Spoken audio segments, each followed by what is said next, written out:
पूरे डिमो slayer series का अगर कोई बेस्ट अर्क है तो नो डाउट वो इन्फिनिटी कैसल है, क्योंकि इस अर्क में फाइट होती है सारे अपरमोस और सारे हासिर की। और वो सारी फाइट्स देख लेने के बाद तुम लोगों के रोंगटे खड़े हो जाएंगे। वैसे अगर तुम उन लोगों में से हो जिन्होंने अभी अभी डिमो स्लेयर सीजन 3 खत्म करी है और वो डायरेक्टली इस वीडियो पर रह चुके हैं, तो टेंशन लेने की कोई बात नहीं है। सीजन 3 यानी कि शॉर्ट में तो विलेज आर्क के बाद जो ए आर्क का आता है वो है हशर ट्रेनिंग अर्क, जो कि मैंने इस वीडियो में अच्छे से एक्सप्लेन कर दिया है। बहुत छोटा सा ये अर्क है, तुम लोग फटाफट उसे देख सकते हो। और जो लोग को कंप्लीट करने के बाद इस वीडियो को देखने आए हैं, without any further delay let get in the best अर्क ऑफ डिमो स्लेयर AK एकिमी। सुनो ईवा स्टोरी हजारों सालों से ढूंढ रही है। फाइनली वो ओबीसी की मेंशन के सामने खड़ा है और लगाया ऑब्वियसली को करने आया है। लेकिन इस पॉइंट ऑफ टाइम तक आया कि बीमारी इतनी ज़्यादा बाढ़ दी थी कि वो देखना तो छोड़ो, हिजी नहीं का रहा था। फिर मूसन का गया का मजाक उड़ता है और बोलना है कि मैं तो अमर हूँ, लेकिन तुम जो कि मुझे करने के सपना देखते हो वो 30 साल से ज़्यादा भी जिंदा नहीं रह पाते। तो यहाँ पर बेसिकली वो ओबिस की फैमिली को ट्रोल कर रहा था। और यहाँ पर हमें एक बहुत ही नई चीज़ बताई जाती है कि मूल्यम की भूत सूजी और लगाया ओवियसी की दोनों ही एक ही फैमिली से बिलोंग करते हैं। और क्योंकि मूसन और ओबीसी की कासे ब्लू है, इसलिए ओबीसी की मेंबर्स को सारे लोग बहुत ज़्यादा शाप देते हैं।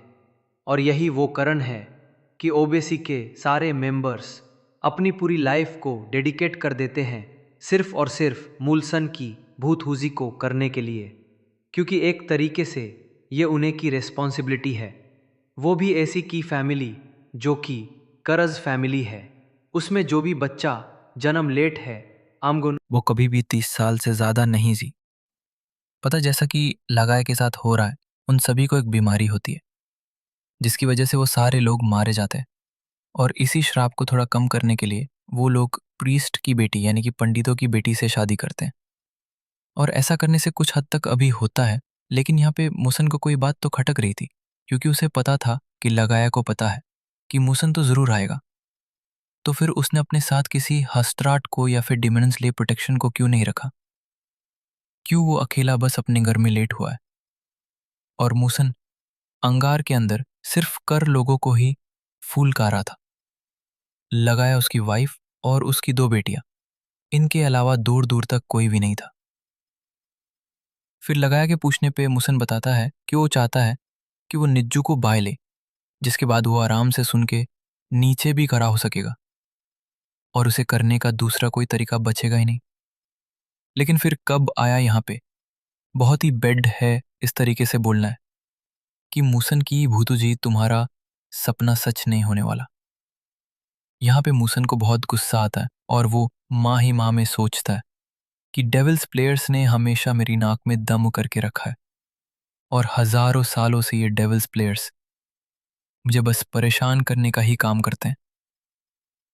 फिर लगाया बोलना है कि तुमने जितने भी आज तक पाप करे हैं, तुम्हें लगता है तुम मुझे बेग जाओगे, लेकिन सच तो यह है कि तुम हमेशा से शेर की पूंछ पे परख रहे थे। और आज वो दिन है जब वो शेर पलट कर तुम्हें खा जाएगा। और ये सुनकर इंसान को बहुत ज़्यादा ही गुस्सा आ जाता है। फिर मुसन कागाया के सामने आके खड़ा हो जाता है और उससे बहुत सीरियस होके बोलना है कि चुप करो, मैं तुम्हारा काम तमाम कर दूंगा। और मुझे अपने हाथ को आगे बढ़ता है लगाया का सर पकाने के लिए। तभी हम लोग एक चीज शिफ्ट देखते हैं जहाँ पे सारे क्रॉस सारे हास्ता रस को एक इमरजेंसी समाज पे बुलेट है, क्योंकि ऑफ कोर्स यार ओबीसी की मेंशन पे खुद मुंह जाना चुका है, इसीलिए सारे हास्तरस दौड़ते हुए मेंशन की तरफ बढ़ते हैं। फिर हम एक हास्त्राट मीटिंग का सीन देखते हैं जहाँ पे सनी भी बोलना है कि मास्टर का गया के पास कुछ सिक्योरिटी क्यों नहीं है। और सारे हास्त्रार्स गायों में से यही पूछते हैं कि कुछ हो सकता है क्या जिसे मास्टर का गया को थोड़ी प्रोटेक्शन मिल सके।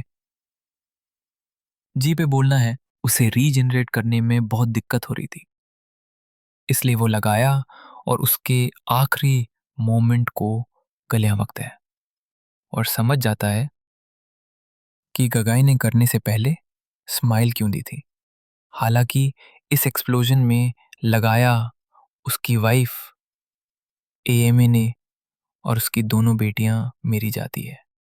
मुसन फिर नोटिस करता है कि इस एक्सप्लोजन के साथ साथ कुछ स्पाइक्स भी थे, यानी कि कुछ कांटेदार चीज थी जिसकी वजह से मुदरे जनरेट नहीं कर रहा था। फिर मुसन समझ जाता है कि ये कोई प्लेन था और हाशिर भी यहाँ पर पास ही में कहानी होंगे।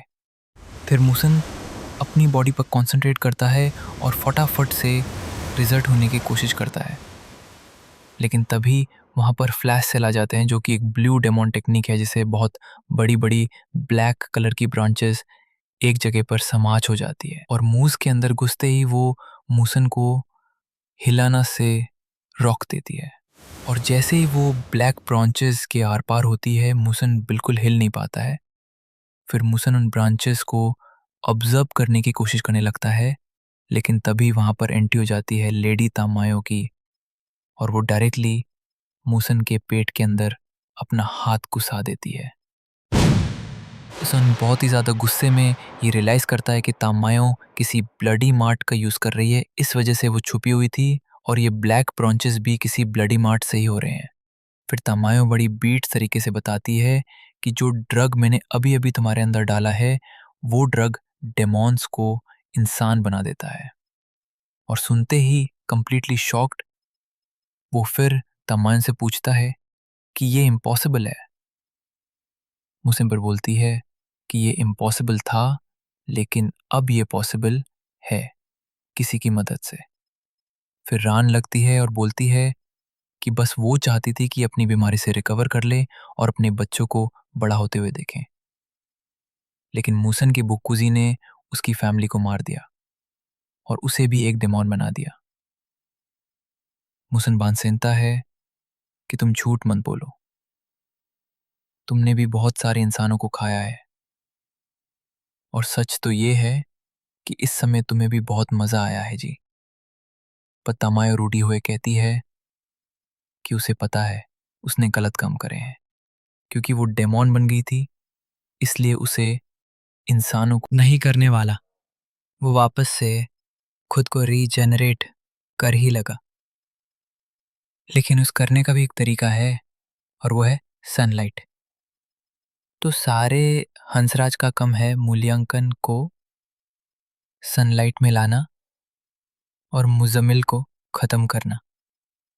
फिर हम देखते हैं कि मुजम्मिल जी खुद के सर को वापस से रीजनरेट कर लेट है मुझे अपने ब्लू डेमन हार्ट से जियो मेरा को करने की कोशिश करता है, लेकिन जियो में उसे आसानी से डिफ्लेक्ट कर देता है।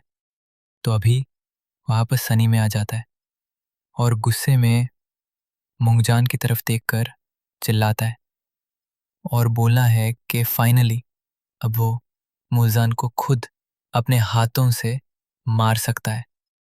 और तभी वहाँ पर बहुत सारे हास्य रस पहुँच जाते हैं और तभी गायों में अनाउंस करता है कि ये जो बंदा तुम लोगों के सामने खड़ा है, ये है मुजंग की भूत सूजी, क्योंकि इससे पहले किसी ने भी मुल्जान को नहीं देखा था।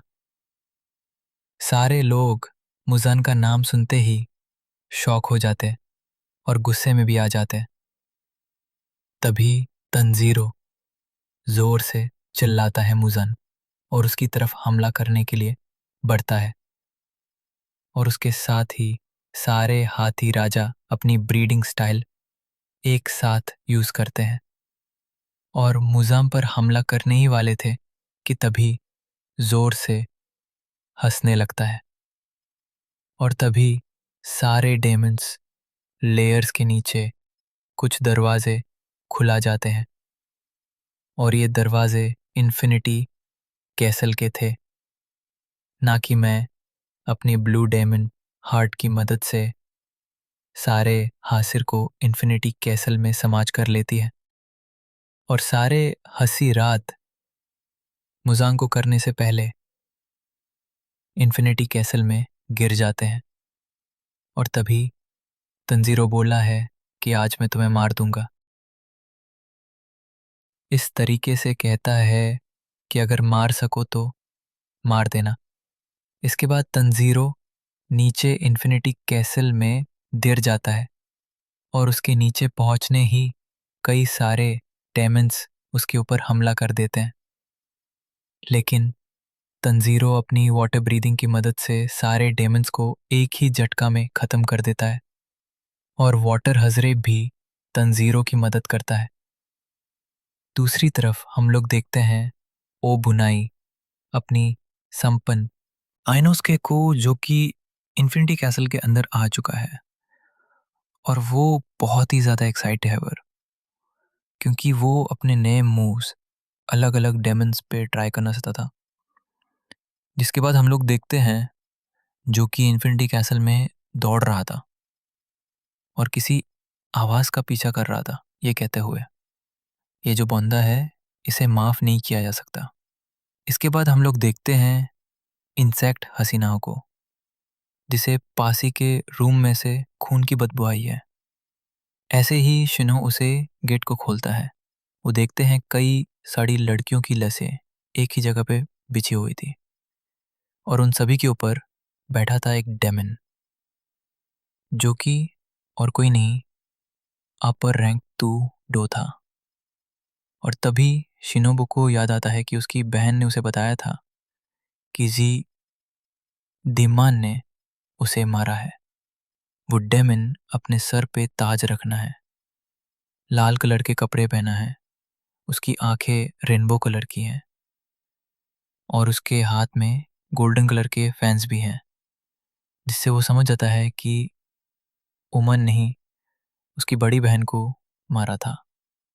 और जैसे ही शिनोबु ये समझ जाता है, उसका गुस्सा नेक्स्ट लेवल पे पहुंच जाता है। वहीं दूसरी तरफ हम लोग देखते हैं शुभा, जो कि किसी रूम के अंदर इंटर करता है और बोलना है कि मैं जानता हूं तुम अंदर हो, अब बिना टाइम वेस्ट किया फटाफट बाहर निकालो। तभी सामने वाले गेट में से एक डेमन बाहर निकलता है, ये कहते हुए कि अपने शिनरी से कोई भला ऐसे बातें करता है, तुम अभी भी पहले की तरह ही हो डरपोक। इस बात पे गुस्से में बोलना है कि अब रहेगा को उसका शिनरी नहीं है, अब वो एक डेमन है, यानी कि उसका दुश्मन। दूसरी तरफ हम लोग देखते हैं कि तन जीरो और गे इन्फिनिटी कैसल ने भाग रहे थे और इन्फिनिटी कैसल बार बार दोनों डेमन्स लीडर्स को अलग करने की कोशिश कर रहा था। तभी वहाँ पे डेमन्स लीडर्स का एक कौवा आ जाता है और सारे डेमन्स रेयर्स को ये बताता है कि कोचू शिनो अपर रैंक 2 डोमन से लड़ती हुई मेरी गई है। शिनोमो की मौत की खबर जैसे ही डेमन्स लीडर्स को मिलती है, वो सभी शोक रह जाते हैं। तैन जीरो खुद को रैन से रोकना है और बहुत ही ज़्यादा गुस्से में आ जाता है, लेकिन साथ ही में वो नोटिस करता है ब्रीडिंग के फर्स्ट फॉर्म के अलावा कोई फॉर्म नहीं उसे कर सकता और वही रहेगा को फर्स्ट फॉर्म को छोड़कर बाकी सारे फॉर्म यूज कर सकता है। और ये सुनते ही केका को पूरी तरीके से गुस्से में आ जाता है और कहता है कि कभी भी मुझे तुम्हारे साथ मत जोड़ना, क्योंकि मैं तुमसे बहुत ज्यादा ताकतवर हूं। तभी रहेगा को थंडर ब्रीडिंग के फोर्थ फॉर्म डिस्टेंट थंडर को यूज करता है और क्योंकि अब रहेगा को डेमो बन चुका है, इसलिए वो अपने ब्रीडिंग फॉर्म्स के साथ ब्लू डिमेन आर्ट को भी यूज कर सकता है और दोनों को कंबाइन करके अपनी पावर्स और स्पीड को बहुत ज़्यादा इंक्रीज कर सकता है। जैसे ही काका आएगा आपको fourth form distance thunder use करता है, इंस्टेंटली पूरे रूम में ब्लैक कलर की लाइटनिंग फैल जाती है। लेकिन इतने पावरफुल अटैक के बाद उसे आराम से लॉन्च कर लेटा है और यही नहीं, वो रहेगा को गले को भी आधा काट देता है। ये देख के रहेगा को के फेल्ड जाती है और वो माँ ही माँ सोचता है कि क्या इसने अभी अभी मुझ में पर अटैक किया। ये तो ही नहीं जिसे मैं जानता था ये तो कोई कंप्लीटली डिफरेंट इंसान है। फिर रेगा को याद आता है कि वो डेमो कैसे बना था। तो एक दिन जब रेगा को उसकी डेमोन्स लिए ड्यूटीज पर था, तब एक दिन उसका सामना हो जाता है upper moon one the best himself Kokushibo से। और वो कोकोशिबो से रम की भीख मांगता है। कहता है कि कुछ भी कर दो पर मुझे जिंदा छोड़ दो, क्योंकि रेगा को हिसाब से अगर उसका दुश्मन उसके सामने बहुत ज्यादा पावरफुल है तो उसके तलवे चाटने में कोई शर्म की बात नहीं है। इसीलिए वो कोकोशिबो के सामने सुरेंद्र कर देता है। फिर कोकोशिबो का आएगा गोगो अपना थोड़ा ब्लू देता है, ये बोलते हुए कि मैं तुम्हें डेमो बना देता हूँ, और क्योंकि तुम्हें ब्रेथ यूज़र हो इसलिए तुम काफ़ी ज़्यादा पावरफुल डेमो बनोगे। और अगर उसे एक्सेप्ट कर लगा तो वो एक अपर रैंक भी बन सकता है। अपना बहुत ज़्यादा ब्लू दे देता है, ये कहते हुए कि अगर इसकी एक बूंद भी नीचे गिरी तो मैं तुम्हारा सर धड़ से अलग कर दूंगा। और घबराते हुए रहेगा को खून की एक एक बूंद को चाट जाता है। अब रहेगा को, जो कि जनिसान से थोड़ा थोड़ा डरने लगा था, बहुत ही ज्यादा गुस्से में आ जाता है। अपनी स्ट्रिक्ट पेरेंटिंग की मदद से उन्होंने क्रिया को बहुत जल्दी ही बड़ा कर दिया। करिया बोलना है कि अभी भी इन्फिनिटी कैसल का बहुत बड़ा हिस्सा उन्हें नहीं पता कहाँ पर है, और इसीलिए वो सारे कॉन को ऑर्डर देता है कि वो नॉर्थ की साइड जाए और नॉर्थ साइड की मैपिंग करने में उसकी मदद करें। फिर क्रिया की बड़ी बहन बताती है कि अभी सिर्फ दो ही लोग अपार मून से लड़ाई कर रहे हैं, और वो दोनों हैं। कानून का मजाक उड़ता है और कहता है कि तुम बहुत ही ज़्यादा कमज़ोर हो, तुम्हें क्या लगा मैं तुम्हारा सीनरी हूँ इसीलिए मैं तुम्हें छोड़ दूंगा, कैसे हो सकते हो जी। पर जनसू बहुत ही बिड्स तरीके से कहता है कि मेरा सीनरी बहुत ही ज़्यादा खुश करा है सबसे कमज़ोर अपार रैंक बन के। और ये सुनते ही कायदा को बहुत ही ज़्यादा शॉक और कंफ्यूज हो जाता है कि क्या ये वही जेनेटो है जिसे मैं जानता था। कायदा को हंसते हुए कहता है कि अब तुम पलटकर जवाब भी दे देते हो, लेकिन जेनसन मजाक के मूड में बिल्कुल नहीं था। वो रहेगा उसे पूछता है कि ऐसी क्या दिक्कत आ गई थी कि तुम्हें डेमो बनना पड़ा। क्या तुम्हें पता नहीं जब तुम बेमो क्लियर बनते हो तब तुम सेल्फिश होने का हक को देते हो। फिर जेनस्तु बहुत ही गुस्से में चिल्लाता है कि अगर तुम डेमोन नहीं बनते तो ग्रैंडपा कभी भी आत्महत्या नहीं करते। फॉर्मेट थंडर हश्र वैसे तो जू के मास्टर थे, लेकिन फिर भी जे से उन्हें हमेशा ग्रैंडपा करके ही बोलना था, क्योंकि उन दोनों के बीच की बॉन्डिंग काफी अच्छी थी। जनस शुरू होते हुए बोलना है कि उनकी मौत कितनी ज्यादा दर्दनाक थी तुम्हें अंदाज भी नहीं है। तो बेसिकली फॉर्मेट थंडर हश्र ने सुसाइड कर लिया था, क्योंकि उन्हें का एक स्टूडेंट यानी कि थंडरबर्ड यूजर एक डेमो बन चुका है। और जापानी में एक टर्म होती है जिसे कहते हैं सप्पू को, जिसमें बेसिकली आप सुसाइड कर लेते हो कम सम रीजन अपने पेट में चाकू घोंपकर। और इस कैसे में उन्होंने किया था क्योंकि उनका स्टूडेंट एक डेमो बन चुका था। ये सुनते ही कायदा को हंसने लगता है और जनसू का मजाक उड़ते हुए कहता है कि मैंने तो उन्हें सुसाइड करने के लिए नहीं बोला था, इसका मतलब ये मेरी प्रॉब्लम नहीं है। और तुम क्या चाहते हो कि मैं इस बात पर शोक मनाऊं कि मेरा मास्टर मारा गया? तो ऐसा बिल्कुल भी नहीं होने वाला, क्योंकि मुझे कोई फर्क नहीं पड़ता कि वो मारे या जिंदा रहे। उसे बुद्ध ने कभी भी अपनी सक्सेसशिप लिखी नहीं। ब्रीडिंग के फर्स्ट फॉर्म के अलावा कोई फॉर्म नहीं उसे कर सकता, और वही रहेगा को फर्स्ट फॉर्म को छोड़कर बाकी सारे फॉर्म यूज कर सकता है। और ये सुनते ही केका को पूरी तरीके से गुस्से में आ जाता है और कहता है कि कभी भी मुझे तुम्हारे साथ मत जोड़ना, क्योंकि मैं तुमसे बहुत ज्यादा ताकतवर हूं। तभी रहेगा को थंडर ब्रीडिंग के फोर्थ फॉर्म डिस्टेंट थंडर को यूज करता है। और क्योंकि अब रहेगा को डेमो बन चुका है, इसलिए वो अपने ब्रीडिंग फॉर्म्स के साथ ब्लू डिमेन आर्ट को भी यूज कर सकता है, और दोनों को कंबाइन करके अपनी पावर्स और स्पीड को बहुत ज़्यादा इंक्रीज कर सकता है। जैसे ही काका आएगा आपको fourth form distance thunder use करता है, इंस्टेंटली पूरे रूम में ब्लैक कलर की लाइटनिंग फैल जाती है। लेकिन इतने पावरफुल अटैक के बाद उसे आराम से लॉन्च कर लेटा है। और यही नहीं, वो रहेगा को गले को भी आधा काट देता है। ये देख के रहेगा को कि फेल्ड जाती है और वो माँ ही माँ सोचता है कि क्या इसने अभी अभी मुझ में पर अटैक किया। ये तो ही नहीं जिसे मैं जानता था, ये तो कोई कंप्लीटली डिफरेंट इंसान है। फिर रहेगा को याद आता है कि वो डेमो कैसे बना था। तो एक दिन जब रहेगा को उसकी डेमोन्स लिए ड्यूटीज पर था, तब एक दिन उसका सामना हो जाता है upper moon one the best himself Kokushibo से। और वो कोकोशिबो से रम की भीख मांगता है। कहता है कि कुछ भी कर दो पर मुझे जिंदा छोड़ दो, क्योंकि रहेगा को हिसाब से अगर उसका दुश्मन उसके सामने बहुत ज़्यादा पावरफुल है तो उसके तलवे चाटने में कोई शर्म की बात नहीं है। इसीलिए वो कोकोशिबो के सामने सुरेंद्र कर देता है।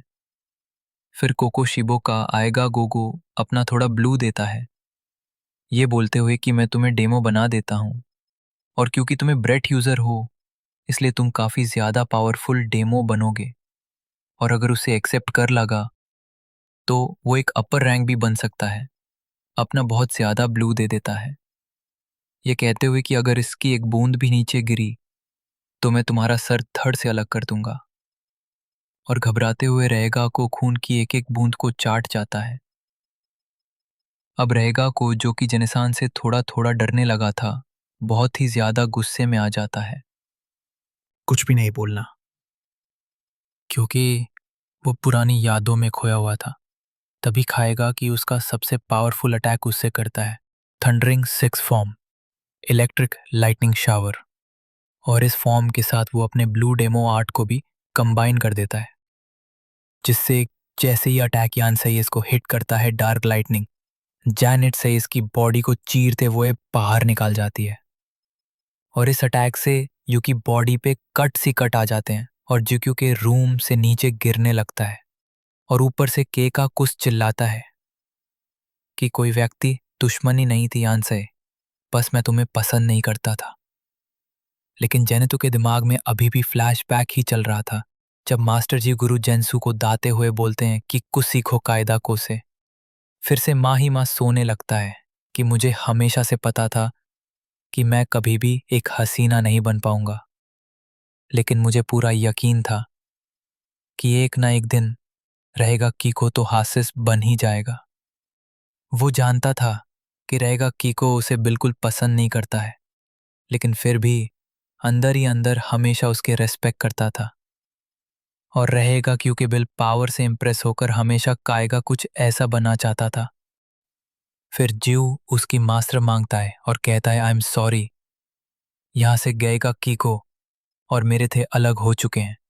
और तभी जो कि नीचे गिर रहा था वो खुद को संभाल लेता है और एक दीवार पे रखकर ऊपर की तरफ जंप मार देता है। रहेगा कीको ये देखकर पूरी तरीके से कंफ्यूज हो जाता है, लेकिन इससे पहले वो कुछ सोच पता जैनेट सूट अपना ठंडा breathing seven form flaming thunder god use कर देता है। और पलन झपके ही वो गायिका की गार्डन उसके शरीर से अलग कर देता है। ये देखकर कायदा को पूरी तरीके से शॉक हो जाता है और सोने लगता है कि उसके मास्टर उसके टैलेंट से हमेशा जलते थे, इसलिए उन्होंने सिखाया और मुझे कभी नहीं सिखाया। जीको पर जेनित्सु कहता है कि थंडर ब्रीडिंग का सेवेंथ फॉर्म उसने खुद इन्वेंट किया है, लेकिन हमेशा चाहता था कि वो इस फॉर्म को कीको के साथ यूज करे, उसके खिलाफ नहीं। जेन्सु काएगा को मार देता है तो वो दोनों ही इन्फिनिटी कैसल में नीचे गिरने लगता है। जहां एक तरफ बेहोश हो रहा था, वही दूसरी तरफ आएगा कीको को यकीन ही नहीं था कमजोर भी उसे मार सकता है। यूसेडोसी यानी सको बच्चा लेट है, लेकिन फिर भी सूप बेहोश हो जाता है और जेनिसन की आंखें खोल है। एक हरे भरे गार्डन में, जहां पे हर तरफ रेड स्पाइडर रिलीज फैली हुई थी। जेनिसन की आंखों के सामने एक नदी थी जिसके पैर खड़े थे मास्टर जी गुरु जेनिसम। उनके सामने रेन लगता है और कहता है कि मुझे माफ कर दो। जब रहेगा को डेमोड बन रहा था, जब उसे मेरी सबसे ज्यादा पिरोड़ थी, तब मैं उसके साथ नहीं था। और शायद ये इसलिए मेरी ही गलती है कि वो डेमोर बन गया और इवेंचुअली आपकी मौत हो गई। मैं हमेशा से चाहता था कि मैं भी एक दिन आपकी तरह ही पिलर यानी हशर बनूं, लेकिन मुझे कोई काम ठीक से नहीं बोलते हुए रहन लगता है। लेकिन तभी मास्टर जी गुरु की भी आंखें भर जाती हैं और वो कहते हैं, तुम ही मेरी खुशी हो और तुम ही मेरे प्राइड हो। और तभी आंखें खोल है और वो देखा कि कई सारे डेमोस लेयर्स ने उसे बचा लिया है और उसका मेडिकल ट्रीटमेंट कर कर उसे होश में भी ले आए हैं। इसके बाद हम लोग देखते हैं तंजीरो और जियो को, जो कि इन्फिनिटी कैसल में भाग रहे थे और छोटे मोटे डेमोस को मार रहे थे कि तभी इन्फिनिटी कैसल हिलना लगता है और इतने पावरफुल कंपनियां को सुनते ही गिव तंजीरो से सटक रहने के लिए बोलना है, क्योंकि कुछ बहुत ही ताकतवर उनकी तरफ भाड़ रहा है। और तभी सीलिंग को तोड़ते हुए अपार रैंक 3 अक्काजा हिमसेल्फ तंजीरो और जियो के सामने आ जाता है। अक्काजा तंजीरो को देखते हुए कहता है, लॉन्ग टाइम नो सी वीतली। मुझे तो कभी लगा भी नहीं था कि तुम जैसा कमजोर इंसान इतनी देर तक जिंदा रह सकता है।